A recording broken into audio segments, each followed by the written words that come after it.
Tensions are high in Minneapolis after an ICE officer shot and killed a woman in her car yesterday. Officials identified the victim as 37-year-old Renee Good. The Trump administration says the ICE officer acted in self-defense. DHS Secretary Kristi Noem claims Good had been stalking agents all day. State and local leaders, however, demand ICE leave Minneapolis, arguing the federal presence leads to violence.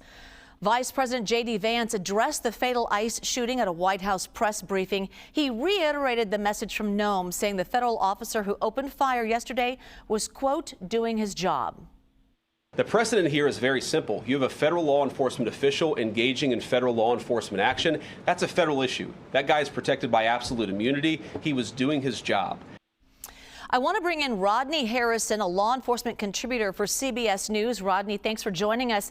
So when the vice president says the officer has, quote, absolute immunity, what exactly does that mean? What is the legal precedent for federal agents when it comes to deadly force?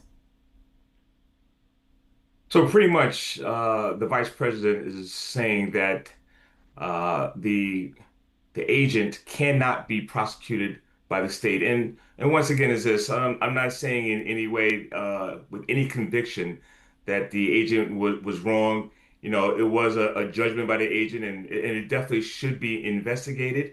I would like to see it be done by a state attorney, but because of the vice president's statements and saying that he's going to have this type of immunity, there will be no investigation by the state, and it will be investigated by the FBI. And because of the division that's going on in this country, because of the finger pointing, because of a lot of statements that were already made by the White House administration, I'm already predicting a biased investigation.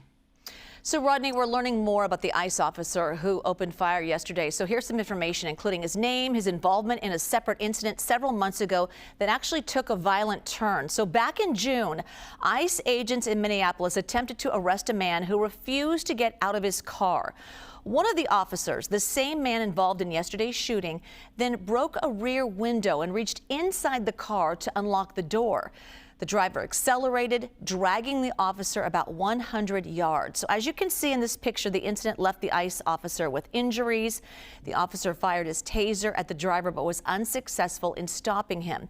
He was freed when the car knocked him out of the window. So, Rodney, what does this information tell you about the approach and experience of this ICE officer? Could this play a part in the investigation into yesterday's shooting?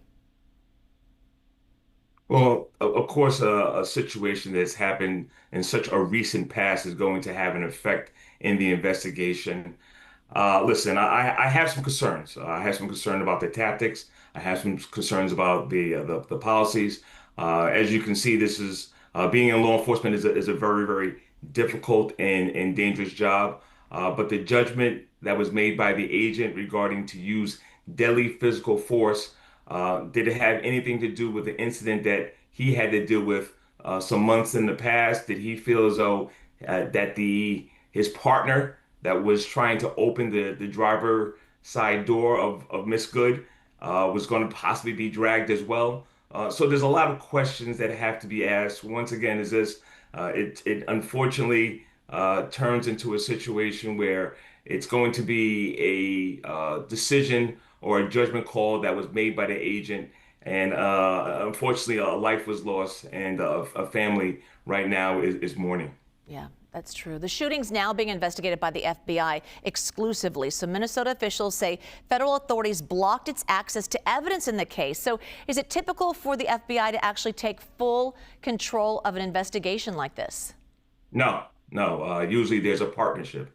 Usually there's federal investigators involved, along as state and maybe even local investigators involved with a case. I haven't seen a situation yet in my 32-year career where the FBI is totally doing the investigation. So once again, is because of the agent and the immunity that he's receiving, I think that's why the decision is being made that the FBI will take total control of the investigation.